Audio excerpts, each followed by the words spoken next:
Hey everyone, today we're checking out Olyra Fertility Drops, a product that promises to support fertility naturally.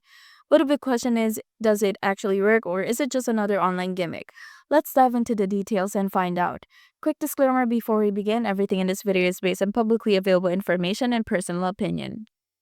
Olyra or Olyra fertility drops claim to be a natural way to boost fertility, packed with ingredients that are supposed to help balance hormones and improve reproductive health.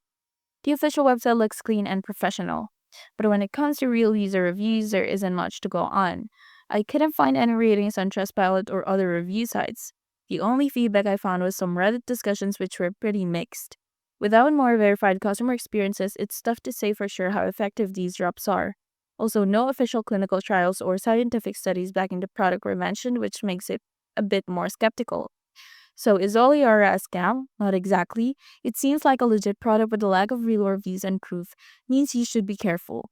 If you are thinking about trying it, make sure to do your own research and talk to your doctor first. Fertility is a serious topic and it's always best to get professional advice. Thanks for watching. If you've used Olyra fertility drops or know someone who has. Now, if you found this video helpful, don't forget to like and subscribe. Thank you for watching and I'll see you in the next one.